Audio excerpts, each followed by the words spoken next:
Hoje estamos aqui com o Fala Pedro, estamos na reta final das eleições e o programa terá uma característica diferente. Hoje teremos um perguntaço. O nosso candidato a governador, Pedro Fernandes, responderá perguntas pela internet, perguntas do internauta, dos amigos do Facebook. Então eu peço que vocês mandem essas perguntas e acompanhem também pelo site pedrorio.com.br. Boa noite, e como o André falou, hoje o programa vai estar no formato diferente. Além das perguntas vindas da internet, também vamos estar tendo depoimentos especiais e pergunta feita pelo eleitor na rua. Inclusive teremos hoje esses depoimentos. Começamos com um agora, que traz uma pessoa muito importante em sua vida, Pedro. Vamos dar uma olhada. Bom, o Pedro, quando era pequeno, nós tínhamos aqui perto de casa uma construção da antiga Cobal e sempre teve muita população de rua e ele ficava enlouquecido quando percebia que essas pessoas sentiam frio, né, e sentiam fome. E muitas das vezes quando me dava conta, o Pedro já estava levando cobertor, lençol, travesseiro, roupa dele.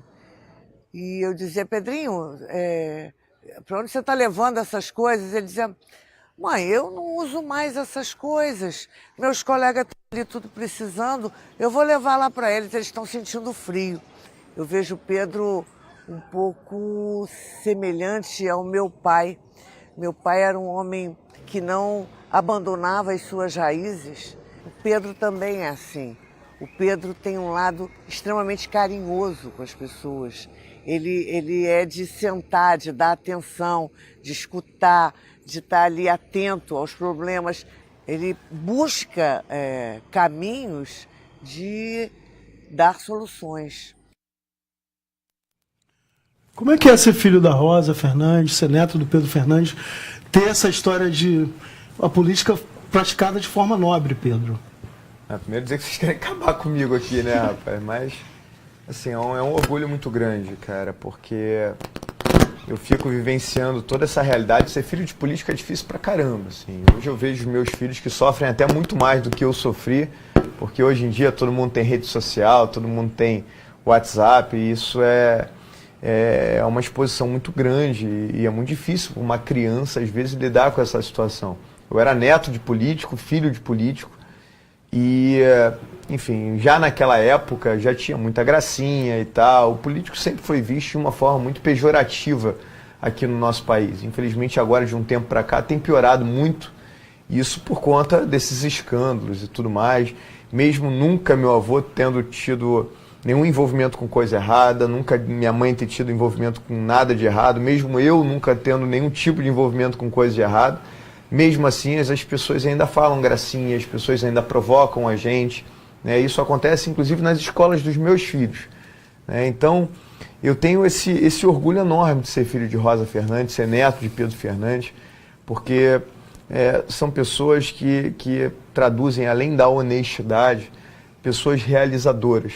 E para a gente, isso é uma honra que vocês não fazem ideia do que é sentir isso, né? Enquanto muitos escondem o sobrenome que tem, eu tenho muito orgulho de dizer que sou Pedro Fernandes, que sou filho de Rosa Fernandes, sou neto de Pedro Fernandes, porque são as minhas referências, é a minha realidade, são as pessoas que me inspiram. Eu tenho a tatuagem do meu avô aqui no meu braço, justamente por ser um exemplo para mim, e todo dia, quando eu olho, quando vou tomar banho, né, eu lembro do tamanho da responsabilidade que tenho de poder sucedê-los, e eu espero poder estar fazendo isso da melhor forma possível. Que bom. Está chegando também, começaram a chegar as perguntas na página do Facebook. Chegou agora uma pergunta sobre o transporte alternativo, que é do Ricardo José Lins. Candidato, peço que o senhor fale sobre o transporte alternativo. Olha, esse é um projeto muito importante aqui no estado do Rio de Janeiro para a gente resolver a questão do transporte público. Antes de falar em transporte alternativo, a gente tem que falar da máfia dos ônibus, que interfere em todo esse processo, né? Nós precisamos acabar com essa máfia dos ônibus imediatamente, relicitar todas as linhas de ônibus, reorganizar todo esse modal e avançar para o transporte alternativo fazendo a mesma coisa. Vamos relicitar e vamos reorganizar. Com um detalhe importante, eu vou acabar com a máfia do Detro, também que o Detro hoje está a serviço das empresas de ônibus e não a serviço da população. E não é à toa que um ex-presidente do Detro foi preso justamente porque recebia propina dos empresários de ônibus. Então é muito importante a gente acabar com essa máfia para que a gente possa priorizar a população, o atendimento à população e não necessariamente os interesses privados dos empresários de ônibus. A gente precisa avançar para que as áreas onde o ônibus não atue, onde não consiga atender a população, para que a gente possa potencializar esse transporte alternativo para melhorar a qualidade de vida das pessoas, que às vezes têm que andar quilômetros e quilômetros para poder ter acesso a um transporte público. Obrigada, Pedro. Só quero interromper um pouquinho, acabei de receber a pesquisa do Datafolha, ó, subimos de 2% para 6%, estamos muito perto do segundo turno. Eu quero pedir esse gás agora na reta final. Esse crescimento foi muito grande, principalmente depois do debate, e isso mostra que se a gente fizer um pouquinho de força, se o Romário cair um pouquinho, se a gente conseguir crescer 3, 4 pontos, já amanhã a gente vai estar muito perto do segundo turno, principalmente com tudo isso que vem acontecendo nas outras candidaturas também. Então quero pedir o seu reforço agora na reta final. Esse crescimento, sem dúvida nenhuma, deu um gás enorme para a gente e eu tenho certeza que com a sua ajuda a gente vai chegar lá. Inclusive precisa ser dito, desculpa, Aline, mas porque o candidato que lidera as pesquisas agora, que é o Eduardo Paes, está sob júdice. Ele foi denunciado pela Procuradoria e a verdade é que ele pode ter candidatura cassada também a qualquer momento. Então, o garotinho já está fora e o candidato liderando as pesquisas sendo cassado, eu acho que está na hora das pessoas terem um pouco de consciência e começarem a ver um candidato ficha limpa como você, Pedro. A preocupação que a gente tem, né? Com todo o respeito que eu tenho ao Eduardo, essa é uma realidade. Claro. Ele está condenado em segunda instância, está concorrendo sob liminar, como era o caso do garotinho, e a Procuradoria, o Ministério Público Federal, deu parecer para cassar essa liminar, para que ele seja colocado como ficha suja, né? E isso pode acontecer a qualquer momento, como bem você disse. E o mais importante, a minha preocupação é essa, do Eduardo ir com o Romário, o candidato Romário, para o segundo turno, e o Eduardo sair da disputa do segundo turno. Então, com todo o respeito que eu tenho ao Romário, poxa, sou um grande admirador do Romário como jogador de futebol, mas a gente precisa ter a coerência de escolher alguém com capacidade de gerir o Estado, principalmente nesse momento de crise, que é a maior da sua história. Então, eu quero muito pedir a sua reflexão e a sua ajuda para que a gente consiga chegar no segundo turno e vencer essas eleições. Isso aí, gente. Então vamos lá, vamos de Pedro 12. E agora, voltando um pouco, vamos ao primeiro VT vindo da rua, que é o Povo Fala. Agora quero Pedro pra governador. Pedrinho, eu gostaria de saber se você ganhar, se você vai atualizar a tabela de pagamento do servidor estadual, porque era muito boa, mas agora está toda bagunçada. A gente não sabe nem o dia que recebe, o dia que vai cair na conta, a gente está assim, muito bagunçado mesmo. Agora quero Pedro pra governador.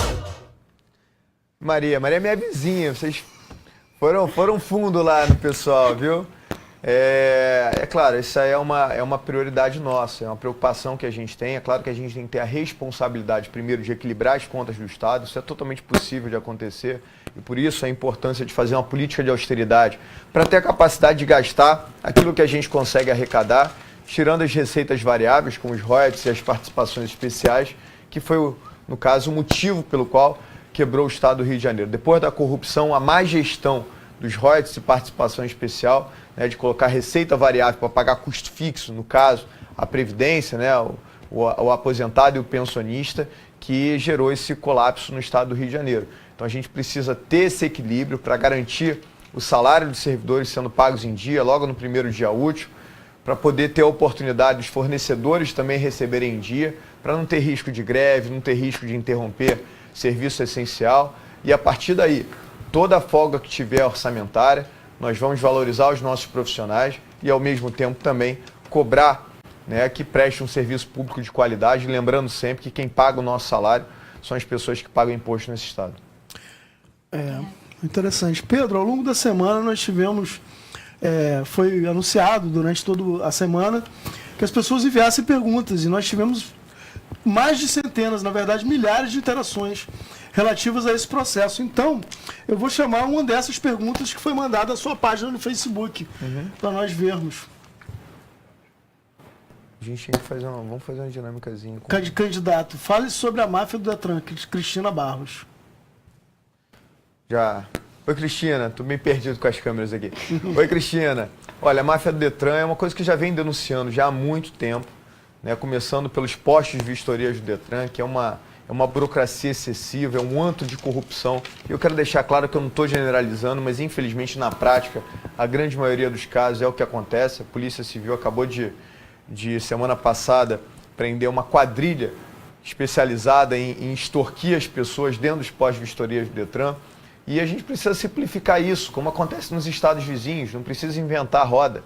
Lá eles fazem o seguinte, o emplacamento você faz nas próprias concessionárias e o documento anual você paga e recebe em casa pelos correios. O que a gente precisa é potencializar a Operação Lei Seca, que através da Operação Lei Seca a gente vai ter a oportunidade de fiscalizar esses carros que não transitam em condições de segurança. É totalmente possível avançar isso e fazer com que essa austeridade vá também para o prédio do Detran que fica ali na Presidente Vargas.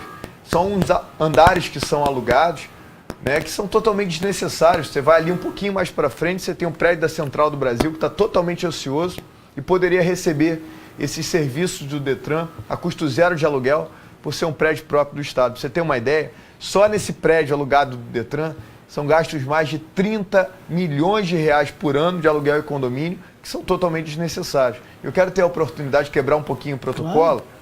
Deixa eu só achar a pergunta aqui. Mas a Ellen Cristiane, né, fez uma pergunta muito interessante. Ela trabalhou comigo. Não, ela trabalhou durante 5 anos numa UPA e vem vivenciando, né, essas dificuldades em relação à questão das OS. Né? Enfim, os contratos de OS são muito complicados. Eu já auditei. Eu quero dizer que os profissionais das OS que são contratados não tem nada a ver com o que eu vou dizer aqui. Mas a gente precisa auditar esses contratos e não ficar tão dependente das OS como nós somos hoje.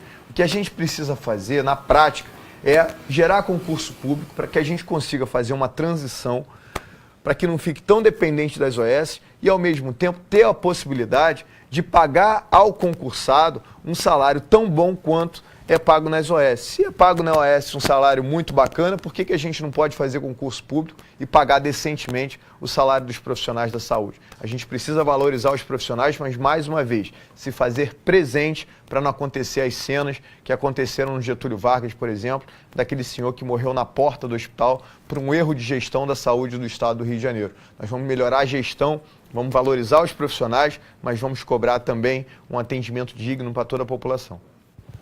Obrigado, Pedro. E agora vamos a mais um depoimento. E o depoimento dessa vez é do seu companheiro de luta, que está nessa batalha de campanha junto com você para ser o seu sucessor na LERJ, que é o Sérgio Fernandes. Vamos assistir. Conheço o Pedro há mais de 10 anos e o Pedro sempre foi essa pessoa carinhosa, amiga, determinada. E o Pedro é um irmão que a vida, que a política me deu, uma pessoa que eu admiro muito, uma pessoa que tem um sentimento positivo ao tratar com o próximo, que realmente encanta cada um de nós que convive nesse dia a dia com ele. Eu acho que o que representa o Pedro, isso vai o tornar, sem dúvida, um bom governante, é o fato dele ser uma pessoa humana, dele ter o sentimento aflorado com relação ao próximo. Pô, que bacana, cara. O Sérgio, eu sou muito suspeito para falar dele, foi um irmão mesmo, é um irmão meu, eu considero meu irmão, enfim, como se fosse de sangue mesmo. Ele mora na casa da minha mãe hoje, dorme no meu quarto miserável, ainda roubou meu quarto lá, enfim. Mas é uma forma de agradecendo ao Sérgio, agradecer a todos os nossos candidatos do PDT, do PSB, mas eu sou suspeito para falar do Sérgio, foi realmente a pessoa que eu escolhi para dar continuidade ao meu trabalho de deputado. Uma pessoa que eu tenho um carinho enorme, esteve comigo em todos os lugares por onde eu passei, foi sempre meu subsecretário, o presidente da Fundação Leão 13. Foi ele que foi o responsável pela auditoria de todos os processos que a gente fez das OS, que levou uma economia de mais de 100 milhões de reais, tirando contrato superfaturado, gastos necessários. O Sérgio é um belíssimo advogado, especialista em direito público, e eu tenho certeza que vai representar muito bem a cada um de vocês. É um carinho enorme que eu tenho, enfim, eu até me emociono quando falo do Sérgio, por tudo que ele significa para mim. É um irmão, um grande irmão que a vida me deu e que eu sou muito grato aí por todo o tempo que caminhamos juntos. Você quebrou o protocolo e fez muito bem. Acabou que estão populando perguntas sobre saúde aqui. Vamos lá. Por exemplo, a Edna Emile, ela mandou agora: sou da Fundação da Saúde, trabalho há 6 anos, Fundação Saúde, trabalho há 6 anos sem reajuste. Gostaria de saber o que o senhor pensa e o que ele poderá fazer em favor da enfermagem no Rio de Janeiro. Olha, como eu disse, a gente tem que valorizar os nossos profissionais de saúde, né, principalmente os concursados, porque a gente não fique tão dependente das OS, como eu havia dito anteriormente. Em relação à enfermagem, eu sou deputado estadual, briguei muito com a enfermeira Rejane, mando um abraço para ela também, deputada enfermeira Rejane, que levantou a causa da enfermagem, tive ao lado delas em todas essas brigas, que infelizmente algumas delas foram barradas na justiça e não conseguimos esse avanço ser colocado em prática. Mas enfim, é a nossa valorização e certamente vocês contarão com todo o meu apoio para isso. Bom, então agora vamos a mais um VT do Povo Fala, que é o VT do eleitor na rua. Agora eu quero Pedro pra governador. Pedro. Pedrinho, eu gostaria de saber o que você vai fazer no Estado, a segurança no Estado para todos nós, porque está terrível. Agora eu quero Pedro pra governador. O pessoal está muito preocupado com o protocolo. Me dá aqui, rapaz. Sem problemas. É um programa ao vivo que Aí. você está fazendo. Pronto, obrigado. Estavam reclamando que eu estava sem o 12 no meu peito aqui, para lembrar para todo mundo que dia 7 é para votar 12. Mas vamos lá, desculpa. Acabou que eu não prestei atenção, olha que vergonha. Pode rodar o VT de novo? Roda de novo aí, por favor. VT do Povo Fala. Eu dando o meu exemplo aqui.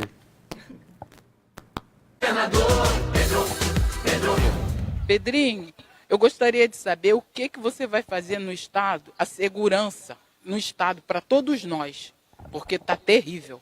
Agora eu quero Pedro pra governador.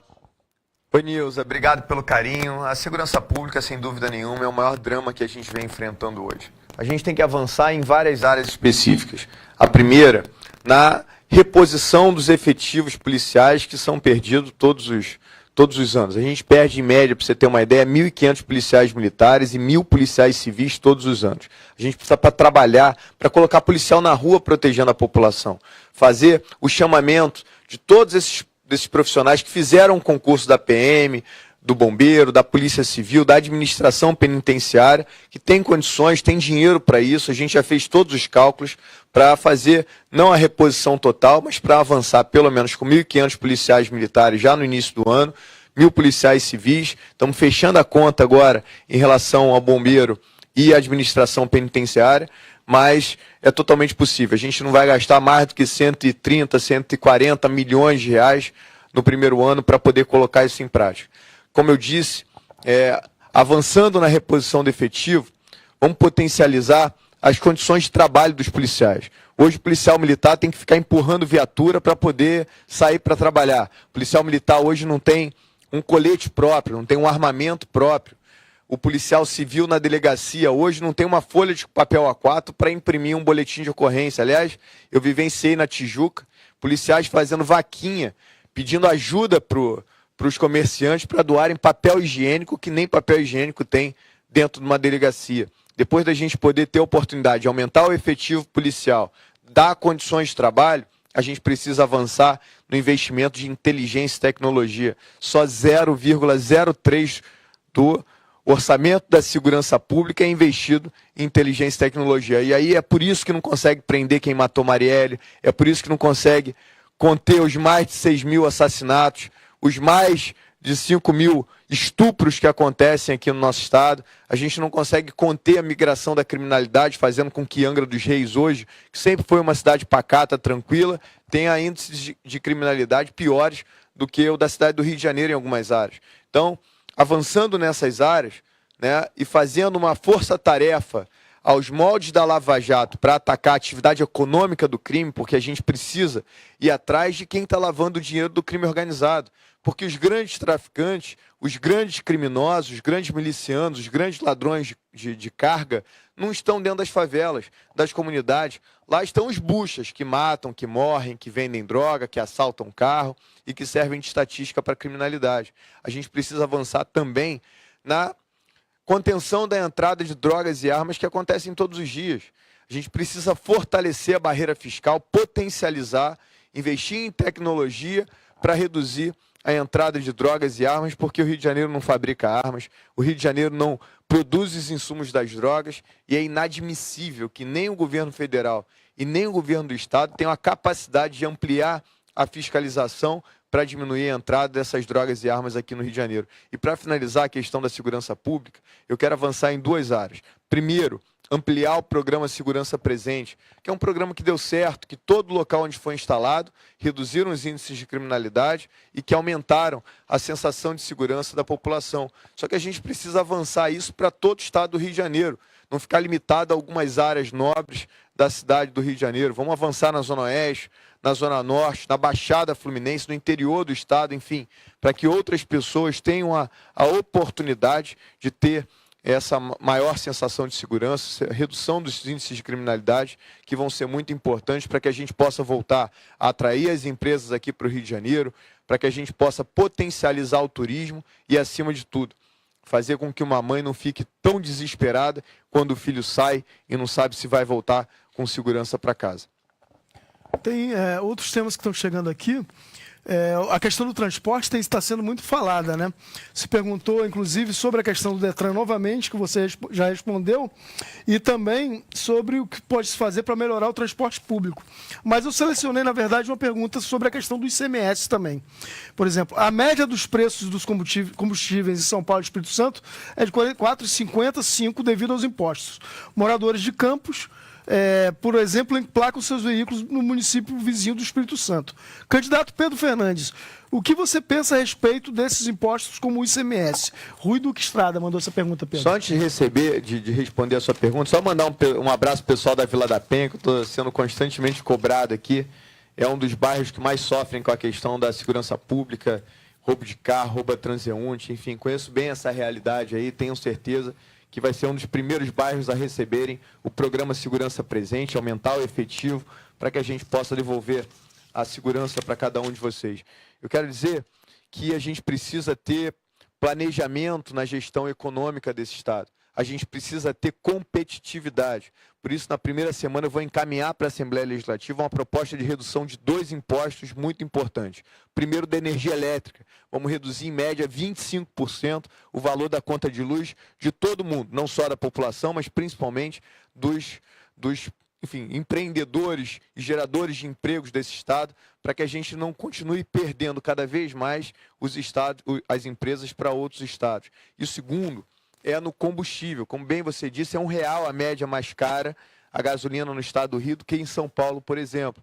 E quando, eu sou professor de administração, mas se você pegar qualquer aluno de primeiro período de administração ou economia, eles conhecem uma coisa chamada curva de Laffer, que mostra que cobrar mais imposto não necessariamente significa arrecadar mais impostos. Você até pode ter um gapzinho nos primeiros 3 meses, mas daqui a 3 meses as empresas vão se adaptar a essa nova realidade. E aí ou eles vão procurar alguém que ofereça um ambiente de negócios melhor e vão sair do Rio de Janeiro para irem para outros estados, ou vão achar um jeito de sonegar esses impostos, fazendo com que a arrecadação possa vir até a cair, mesmo aumentando o valor da alíquota de ICMS. Então, o que a gente precisa fazer é um estudo para equilibrar as principais cobranças de ICMS que a gente tem aqui no nosso estado, mas a gente precisa, antes de mais nada, ser competitivo com os estados vizinhos, principalmente com São Paulo, para que a gente não continue perdendo essa quantidade de empresas para outros estados. Pra você ter uma ideia, fecharam 22 mil comércios aqui no nosso estado, fecharam mais de 1.000 indústrias. Nós temos 1.300.000 desempregados, 3,5 milhões de pessoas vivendo na informalidade, fugindo do rapa, sem poder contribuir para a Previdência, para ter uma aposentadoria digna. Quase 6 milhões de pessoas no SPC, para ser mais preciso, são 5.905.676 pessoas com nome sujo no SPC. Infelizmente, metade das pessoas que estão aqui nos assistindo estão com nome sujo no SPC, e essas pessoas não estão com nome no SPC porque querem ser caloteiras ou porque não querem cumprir com as suas responsabilidades. Elas estão lá porque a crise chegou, roubou o emprego das pessoas, roubou a renda das pessoas, e com esses juros abusivos que o cartão de crédito cobra, que os bancos cobram de às vezes 400%, 450%, faz com que as pessoas né, não consigam honrar com a sua responsabilidade, e por isso esse projeto do PDT, do Ciro, que é muito importante, de ajudar as pessoas a limparem seus nomes, porque o governo gasta todos os anos bilhões de reais para ajudar a refinanciar a dívida das grandes empresas. Aí quando chega alguém propondo refinanciar a dívida do trabalhador, aí é execrado, é sacaneado, é esculhambado de uma coisa que é totalmente possível, né, de fazer, ajudando as pessoas a voltarem a ter a sua dignidade, principalmente o poder de compra, o acesso ao crédito.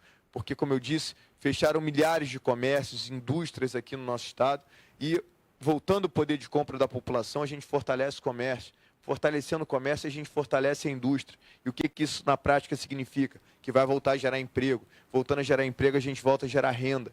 E dessa forma a gente vai poder avançar e melhorar a vida das pessoas. E para finalizar, falar da questão dos benefícios fiscais, que hoje é um grande, câncer aqui no nosso estado, que ajudou a potencializar essa crise que a gente vive, mas eu quero deixar claro aqui que eu não sou contra o benefício fiscal. O que a gente precisa fazer é auditar tudo que está aí, tirando todas as irregularidades, mas que vai ser um instrumento muito importante para a gente gerar a competitividade. O Rio de Janeiro tem a pior infraestrutura e escoamento de produção da região sudeste. Temos a maior burocracia, a pior segurança pública e a maior carga tributária. Por isso, o Espírito Santo gerou 14 mil empregos no primeiro semestre, Minas Gerais 91 mil empregos, São Paulo mais de 141 mil empregos, enquanto o Rio de Janeiro perdeu 7.002 empregos no primeiro semestre desse ano. Por isso, a gente precisa retomar as obras de infraestrutura o mais rápido possível. A gente precisa desburocratizar o processo. A dissertação do meu mestrado foi em desburocratização. E eu venho estudando muito isso para encontrar caminhos de simplificar esse processo, de melhorar a vida das pessoas e, principalmente, de quem gera emprego nesse estado. Quem quer gerar emprego nesse estado vai ser tratado, né, a tapete vermelho. Vou carregar no colo e vou criar todas as facilidades possíveis para que as empresas se instalem aqui, se mantenham aqui no nosso estado, para que a gente possa voltar a gerar emprego e renda para a população. Obrigada. Continue participando da sua live, mandando as suas perguntas. Vamos ver mais uma pergunta da internet, né? Não, na verdade, agora teremos um Povo Fala. Ah, sim, vamos dar o VT. VT do Povo Fala. Agora eu quero Pedro pra governador. Pedro, o que você vai fazer pelo pessoal da terceira idade? Agora eu quero Pedro pra governador. Napoleão, obrigado pela pergunta, cara. Eu trabalho com a terceira idade já há muito tempo, né? Aliás, a vereadora Rosa Fernandes foi quem trouxe essa experiência da ginástica nas praças, que deu muito certo. Hoje está espalhada aí para todo o país, enfim. Ela esteve na China, conheceu isso lá, achou o máximo e ajudou a trazer para cá. Não sei se exatamente foi ela, mas foi uma das pessoas que trouxeram essa ideia, né, de fazer a ginástica na praça, que é um sucesso. E a gente precisa ampliar essa atividade esportiva, que muitos acham que são custo, mas não é.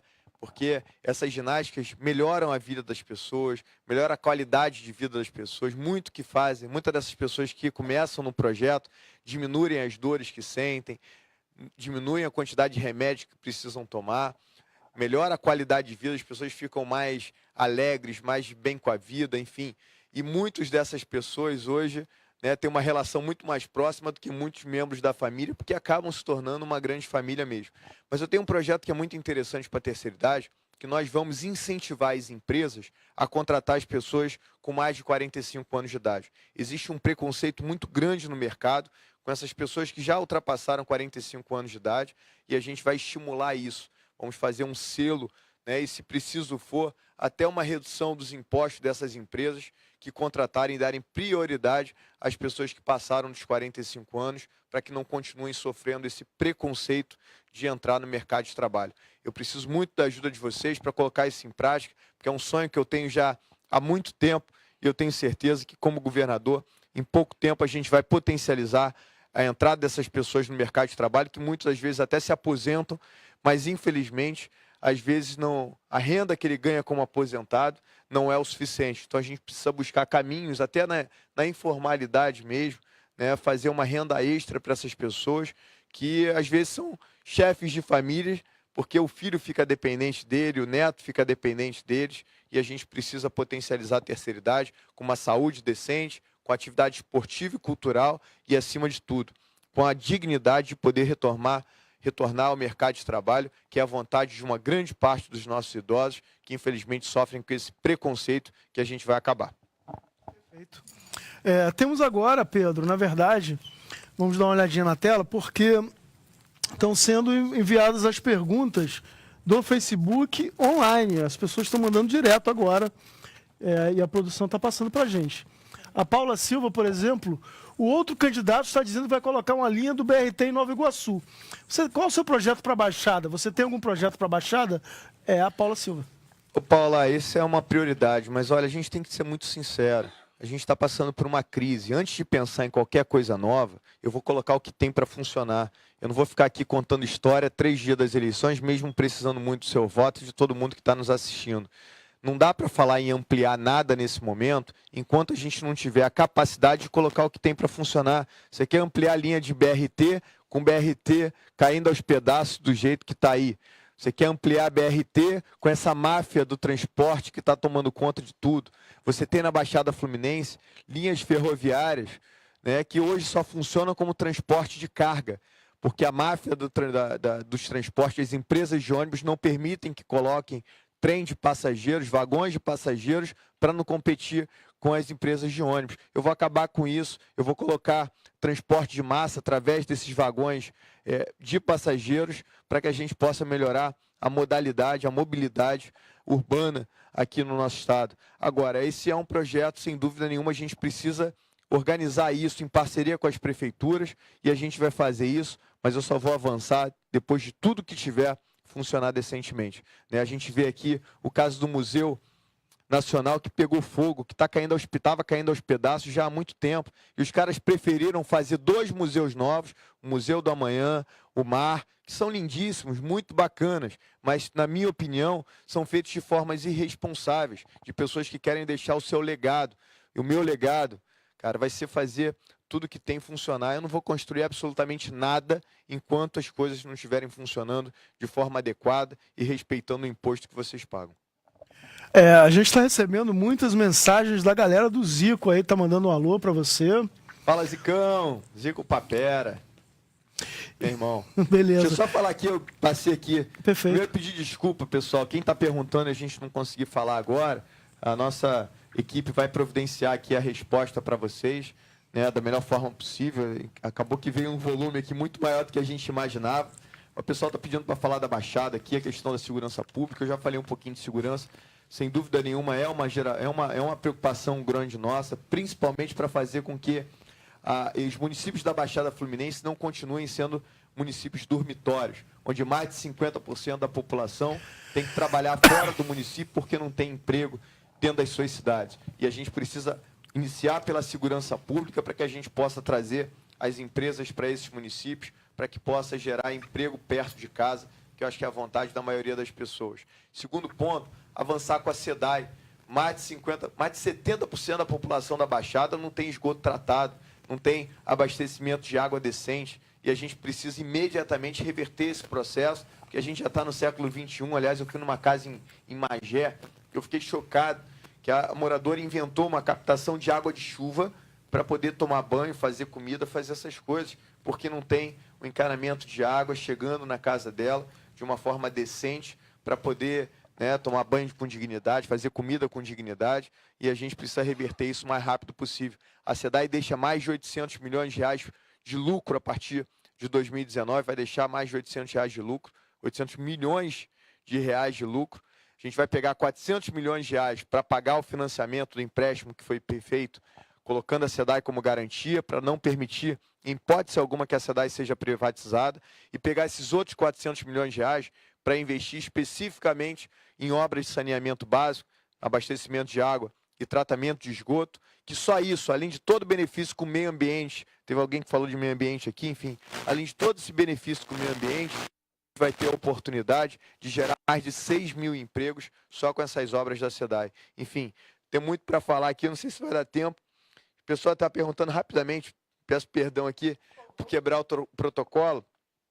teve uma pessoa que perguntou por que eu estou abrindo mão, por que eu abri mão de todas as minhas mordomias e regalias na Alerj.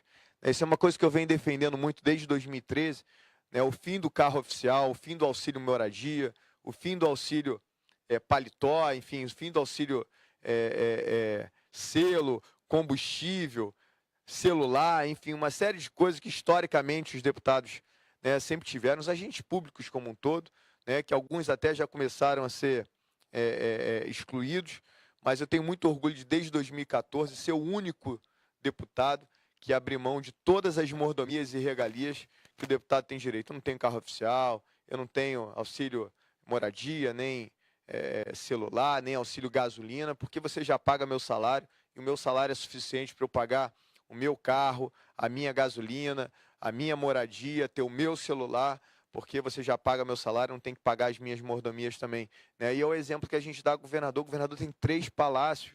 Para que isso, meu Deus? Eu vou acabar com a residência oficial. Aliás, com a residência oficial e com a residência oficial de verão, né? Você banca 3 palácios. O primeiro, que é o Guanabara, que é a sede administrativa, nós vamos manter.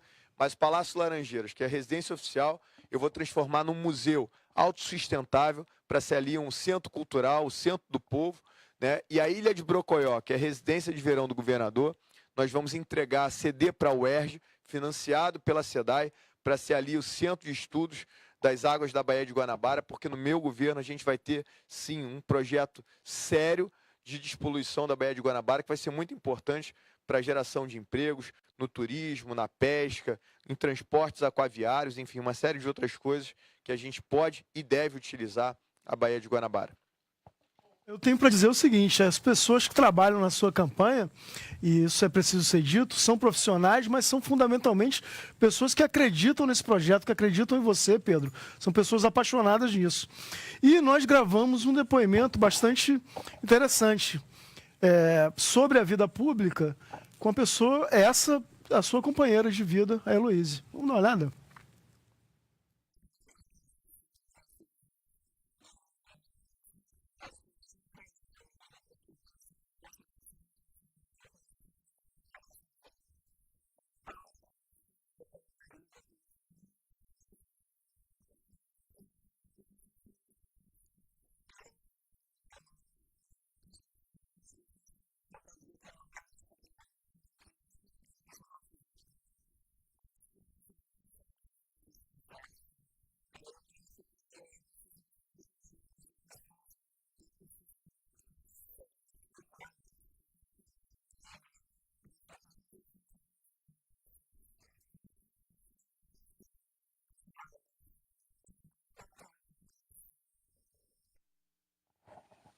Rapaz,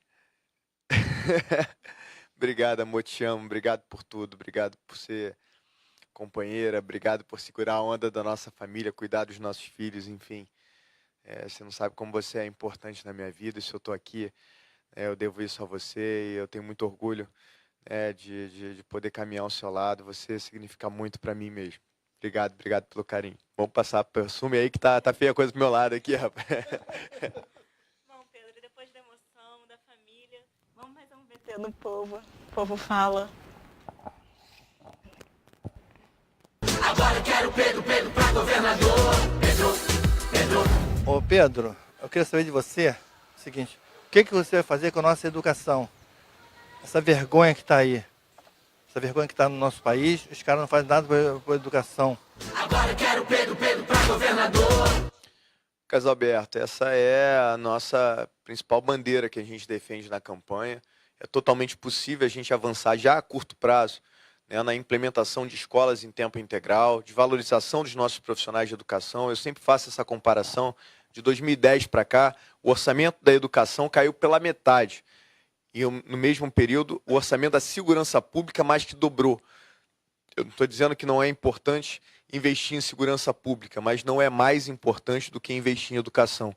Da mesma forma que o salário médio de um professor hoje é de R$ 2.000, R$ 2.500, enquanto o salário médio de um policial é de R$ 7.000. Eu volto a dizer, não é o salário de policial que é alto, é o salário do professor que é muito baixo. E a gente precisa mudar essa realidade para poder valorizar esses profissionais de educação, porque sem educação a gente não consegue fazer nada. E a maior prova disso, Darcy Ribeiro já dizia lá na década de 80, que se não investisse em educação, se não construíssem escolas, não ia ter dinheiro para construir tantos presídios. E ele estava certo disso. Para você ter uma ideia, hoje a gente tem 28.600 vagas nos presídios do Rio de Janeiro e tem mais de 51 mil presos no estado do Rio de Janeiro, quase que o dobro da capacidade dos presídios. E o mais grave, mais de 50 mil mandados de prisão que não conseguem ser cumpridos, não tem aonde colocar mais preso nesse estado. E quando você faz uma radiografia de quem são esses presidiários, você vê que 65% desses presos não concluíram sequer o ensino fundamental. E 83% dos jovens menores infratores que deram entrada no DEGAS esse ano abandonaram a escola. Está aí a prova que é por conta da educação, da falta de educação, que a gente vivencia essa criminalidade, essa violência absurda, com uma evasão escolar recorde aqui no nosso estado. Por isso a importância do contraturno, para fazer atividade esportiva e cultural, para reter os jovens nas escolas. Eu vou colocar artes marciais em todas as escolas do estado do Rio de Janeiro, porque eu sou prova disso. Eu era aquele moleque insuportável, que não gostava de estudar, que não respeitava ninguém. E depois que eu comecei a fazer jiu-jitsu, isso mudou a minha vida, porque eu aprendi a disciplina, eu aprendi a respeitar as pessoas, eu passei a dar valor maior aos estudos, enfim, mudou e transformou a minha vida de uma forma muito significativa. E eu tenho certeza que isso vai ajudar a transformar a vida das pessoas, né? Da mesma forma que não vai ser só as artes marciais, vão ter as outras modalidades de esporte e de cultura também, para que a gente consiga fazer com que a escola seja mais atrativa para os jovens e, ao mesmo tempo, que a gente consiga valorizar o professor, porque no meu governo, o professor não vai ficar esculachando o professor, o aluno não vai ficar esculachando o professor, como aconteceu recentemente lá em Rio das Ostras. A gente vai fazer com que esse aluno não continue em sala de aula até que ele passe, né, por uma avaliação multidisciplinar, vai ter toda uma estrutura multidisciplinar com assistentes sociais, psicólogos, pedagogos, né, para poder dar o suporte para esse aluno e para essa família, para que ele só volte para a sala de aula depois que tiver condições de estar ali convivendo com os outros alunos, com os professores, porque se não fizer isso, esse aluno que está tendo um comportamento irregular, ele acaba afetando e atrapalhando aqueles alunos que querem estudar. Por isso a necessidade de tirar esse aluno de sala de aula e fazer com que ele só volte depois que tiver a capacidade de respeitar o professor e os outros alunos em sala de aula. Agora, nesse momento, nós temos pelo menos 150 pessoas interagindo com perguntas, mandando coisas a respeito do que está sendo falado, Pedro. E foi perguntado, você falou das mordomias, foi feita a pergunta do Marco Melo a respeito das secretarias, a quantidade de secretarias. Você pretende manter? Só complementando aqui, já vai passar, não? Não. Sem problema. Não, só a Sandra falou de trabalho, é verdade, Sandra, eu esqueci desse detalhe que é muito importante. Por isso nós vamos colocar as FAETECs dentro das escolas para fazer toda a parte de qualificação profissional, e eu vou copiar o projeto que deu muito certo no Ceará, que é o estágio remunerado. Nós vamos pagar para as empresas contratarem esses jovens para poder competir com o crime organizado na área financeira também. Hoje a Boca paga R$70, R$80 para o jovem trabalhar, né, a serviço do tráfico de drogas. Então, essa é a necessidade da gente também investir no estágio remunerado para que eles, né, tenham outra opção, senão o crime organizado, para poder ajudar a sustentar suas famílias também. A gente questiona e critica, mas a gente precisa ver a realidade dessas crianças e jovens dentro das comunidades. Eu não estou querendo passar a mão na cabeça de ninguém, não, mas se coloque no lugar de uma criança de 12, 13 anos, que tem um pai que é trabalhador, que sai de casa de madrugada, né, para ganhar um salário mínimo e não consegue nem botar o salário na mesa, e quando botar comida na mesa das pessoas, e quando essa criança abre a porta de casa, está ali o traficante com um fuzil no peito, com as menininhas todas ao redor, com os tênisinho da moda que ele não consegue comprar, com a roupinha da moda que ele não consegue comprar, ele faz aquela reflexão, pô, será que eu vou querer ser um ferrado igual ao meu pai, que sai de casa de madrugada para trabalhar, trabalha que nem, né, enfim, eu ia falar uma palavra, trabalha igual um corno mesmo, e pô, não consegue nem sustentar a sua família, enquanto está lá o traficante com todas essas mordomias, com todos esse... É claro que isso não justifica, mas é uma realidade. Então, o papel do Estado é para gerar oportunidade, para mostrar para essa criança, para esse jovem, que ele pode se tornar um cidadão melhor, um cidadão de bem, gerando essas oportunidades que são essenciais, através da educação e do incentivo à qualificação profissional e a ajuda a entrar no mercado de trabalho. Estamos fazendo ao vivo, você está respondendo ao vivo também, não é nada ensaiado, nada... Não, eu falei, não respondi a pergunta. Pré-montado, pois é. A pergunta Em relação... reduzir o número de secretarias. Isso. Essa é uma realidade, né? Como eu disse, o nosso principal papel é fazer uma política de austeridade para equilibrar as contas públicas. Para vocês terem uma ideia, o governador acabou de encaminhar para a LERJ, né, o projeto de lei orçamentária, que tem um déficit de mais de 8 bilhões de reais, fora os 8 bilhões que está deixando de ser pago da dívida com o governo federal. Ou seja, vamos entrar o próximo ano devendo pelo menos mais 16 bilhões de reais. Isso é um absurdo.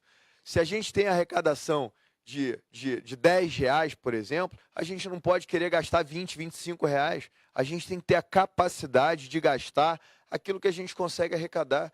E por isso nós vamos reduzir o número de secretarias de 18 para 7 secretarias e vamos reduzir o número de cargo comissionado, gratificação especial, em mais de 55%. Além disso, vamos reduzir em 25% o valor dos contratos terceirizados, que só isso vai me gerar uma economia de mais de 1 bilhão e 100 milhões de reais, para que a gente possa começar a fazer essa transição e avançar nas áreas essenciais, como a redução de imposto, as escolas de tempo integral, que a verdade não vai ser nem disso. Eu vou investir nas escolas de tempo integral, acabando com os postos de vistorias do Detran, que custam mais de 200 milhões de reais, e esses 200 milhões de reais serão necessários, serão suficientes para que a gente avance em 500 escolas existentes para receber o contraturno e se transformem em escolas de tempo integral. E avançando além disso, são 80 milhões de reais gastos com aluguéis de imóveis que são totalmente desnecessários. E eu dou o exemplo do prédio do Detran, que só ele custa mais de 30 milhões de reais por ano, ali na Presidente Vargas. Se você anda um pouquinho, tem ali o prédio da Central do Brasil, que está totalmente ocioso e poderia receber esses serviços da noite para o dia a custo zero, porque é um prédio próprio do Estado. Mas o mais importante é o que a gente vai fazer com esses 80 milhões que iremos economizar desses prédios alugados. Nós vamos avançar na reforma das escolas que estão caindo aos pedaços. Por isso, é a importância de mostrar para vocês que o problema do Rio de Janeiro não é falta de dinheiro, como eu venho defendendo sempre, é falta de gestão e de estabelecer prioridade, porque esses canalhas preferem manter posto de vistoria do Detran do que investir em escolas de tempo integral para as crianças, da mesma forma que preferem manter um monte de imóvel alugado de forma desnecessária, ao invés de estar reformando as nossas escolas, dando melhor condição de trabalho para os profissionais de educação e para os nossos alunos. Então, gente, contendo a corrupção, e avançando na melhoria da gestão, a gente vai poder avançar para entregar para vocês, em pouco tempo, um estado muito melhor do que a gente está vivendo hoje. A gente está meio que do meio para o fim, né? Estamos chegando na parte final do programa e vamos ao último depoimento que gravamos no Irajá. Eu não vou nem te preparar para isso, acho que você pode dar uma olhada. Hoje vocês me botaram numa tranca negra. Falar de quem? De Pedro? Pedro Fernandes Neto é a coisa mais linda, foi que eu criei. E hoje a felicidade é dobrada. Falar dele, um menino carinhoso, um menino educado, um menino que tem respeito por todas as pessoas. Eu não posso falar, eu tenho orgulho de ter criado esse neto. Beijo grande no teu coração, amor.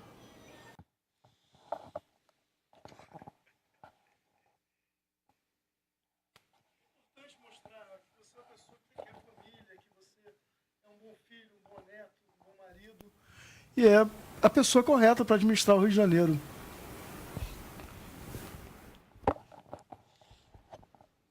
Carinho de vó sempre emociona, né?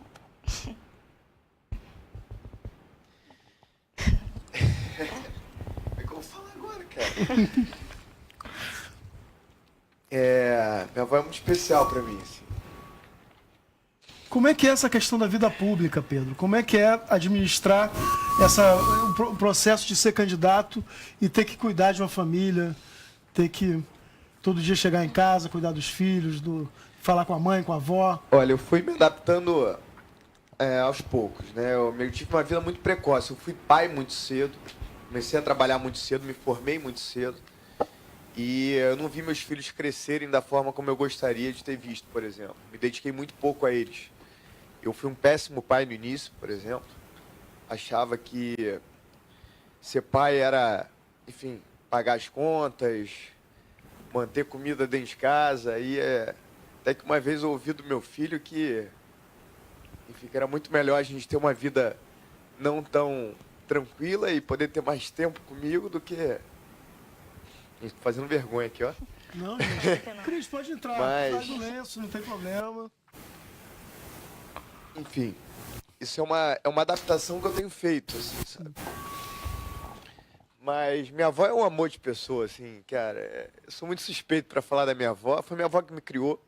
Uma coisa interessante. Minha avó criou todos os netos, na verdade.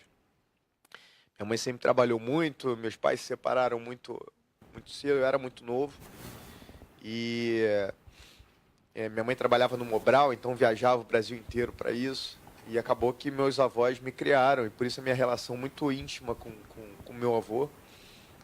E, enfim, mas eu tenho me dedicado muito à minha família, até para me organizar um pouco melhor. E com a maturidade, com a experiência, a gente aprende que às vezes você consegue fazer a mesma coisa, organizando melhor seu tempo e tendo mais tempo para poder conviver com a sua família, né? E eu acabei de perder meu pai agora, que foi outro...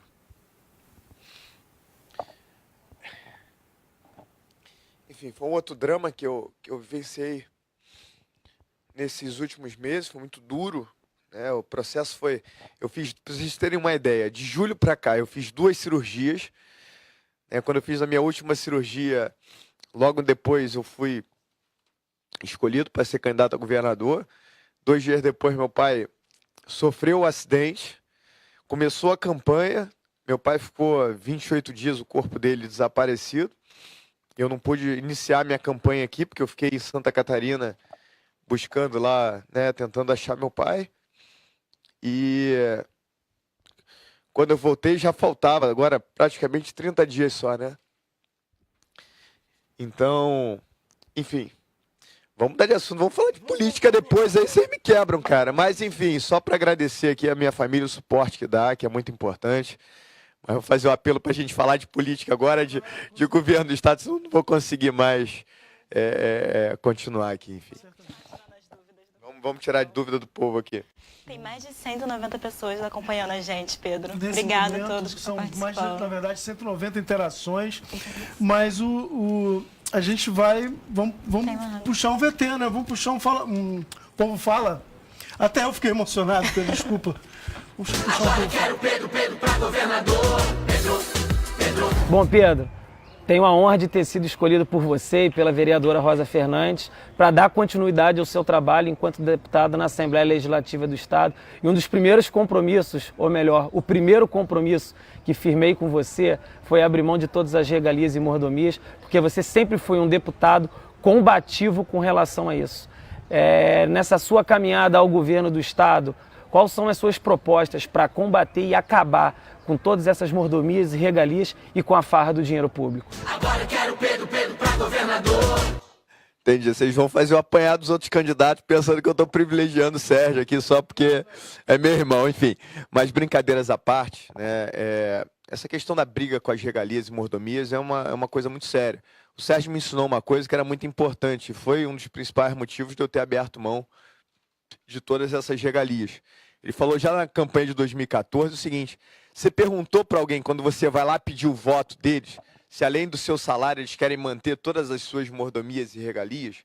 Né? E isso abriu a minha reflexão para que a gente iniciasse esse diálogo com as pessoas e eu confesso que eu ficava envergonhado com isso e por isso abri mão dessas regalias, que eu espero que aconteça isso com todos os agentes públicos, para que a gente tenha mais responsabilidade e respeito com o gasto de dinheiro público. No governo do Estado, eu vou fazer isso de cima para baixo, porque o governador vai dar o exemplo.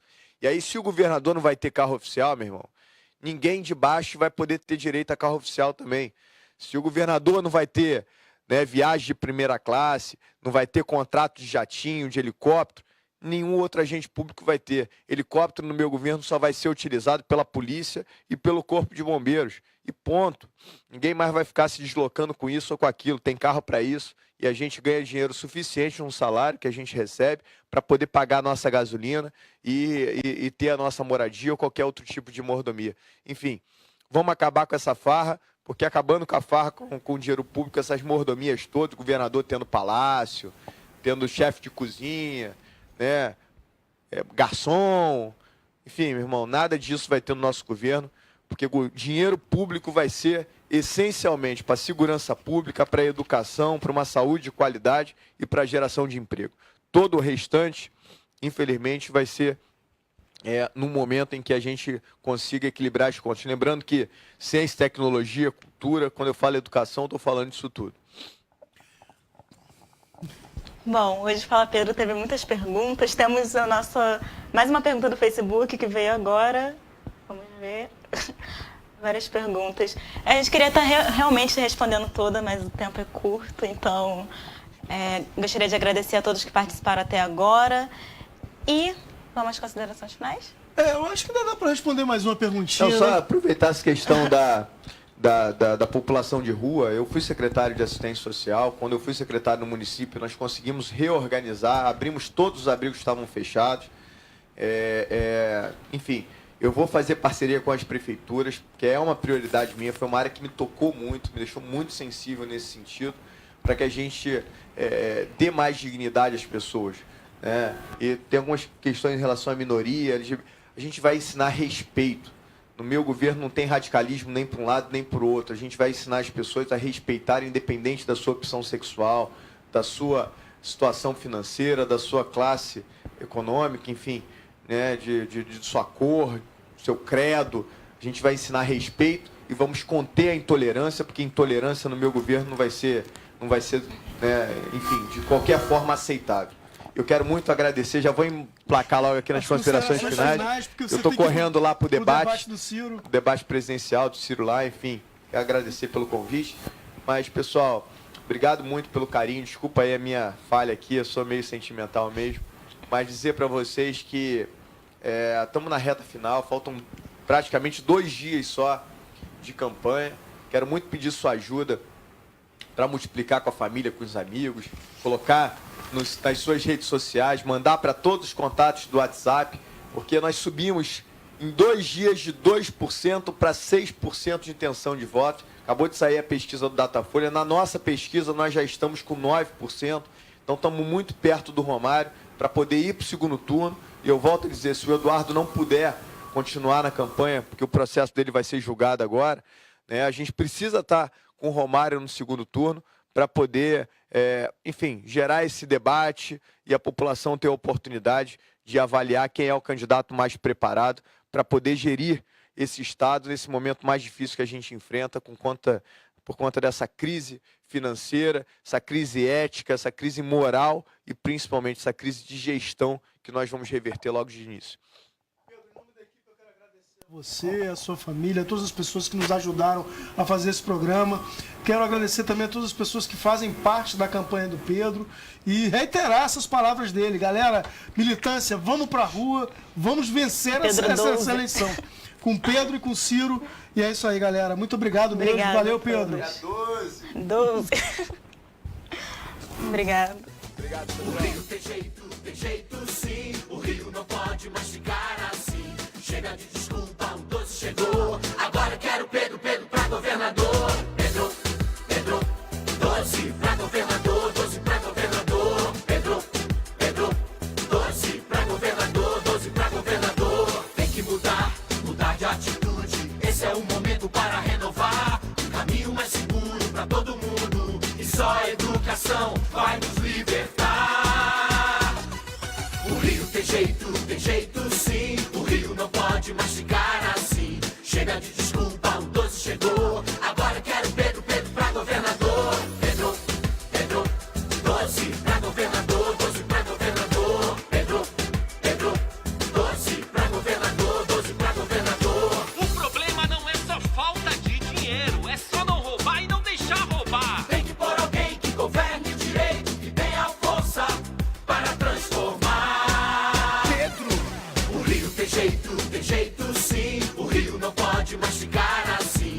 Chega de desculpa, o 12 chegou. Agora eu quero Pedro, Pedro pra governador. Pedro, Pedro, 12 pra governador, 12 pra governador. Pedro, Pedro, 12 pra governador, 12 pra governador. Pedro é 12, é do time de Brizola. Pedro é 12, tá com Ciro presidente. Pedro é o novo, Pedro é ficha limpa. Pedro é o 12 pra fazer diferente. O Rio tem jeito sim. O Rio não pode mais ficar assim. Não. Chega de desculpa, o 12 chegou. Agora eu quero Pedro, Pedro pra governador. Pedro, Pedro, 12 pra governador, 12 pra governador. Pedro, Pedro, 12 pra governador, 12 pra governador. Pedro, Pedro, 12 pra governador, 12 pra governador. Pedro, 12. O Rio tem jeito sim. O Rio não pode mais ficar assim. Chega de desculpa, o 12 chegou. Agora eu quero Pedro, Pedro pra governador. Pedro, Pedro, 12 pra governador, 12 pra governador. Pedro, Pedro, 12 pra governador, 12 pra governador. Tem que mudar de atitude. Esse é o momento para renovar. Um caminho mais seguro pra todo mundo. E só a educação vai nos libertar. O Rio tem jeito sim. O Rio não pode mais ficar assim. Chega de desculpa, o 12 chegou. Agora eu quero Pedro, Pedro pra governador. Pedro, Pedro, 12 pra governador, 12 pra governador. Pedro, Pedro, 12 pra governador, 12 pra governador. O problema não é só falta de dinheiro, é só não roubar e não deixar roubar. Tem que pôr alguém que governe direito, que tenha força para transformar. Pedro, o Rio tem jeito sim. O Rio não pode mais ficar assim. Chega de desculpa, o 12 chegou. Agora eu quero Pedro, Pedro pra governador. Pedro, Pedro, 12 pra governador, 12 pra governador. Pedro, Pedro, 12 pra governador, 12 pra governador. Pedro é 12, é do time de Brizola. Pedro é 12, tá com Ciro presidente. Pedro é o novo, Pedro é ficha limpa. Pedro é o 12 pra fazer diferente. O Rio tem jeito sim. O Rio não pode mais ficar assim. Não. Chega de desculpa, o 12 chegou. Agora eu quero Pedro, Pedro pra governador. Pedro, Pedro, 12 pra governador, 12 pra governador. Pedro, Pedro, 12 pra governador, 12 pra governador. Pedro, Pedro, 12 pra governador, 12 pra governador. Pedro, 12. O Rio tem jeito sim. O Rio não pode mais ficar assim. Chega de desculpa, o 12 chegou. Agora eu quero Pedro, Pedro pra governador. Pedro, Pedro, 12 pra governador, 12 pra governador. Pedro, Pedro, 12 pra governador, 12 pra governador. Tem que mudar de atitude. Esse é o momento para renovar. Um caminho mais seguro pra todo mundo. E só a educação vai nos libertar.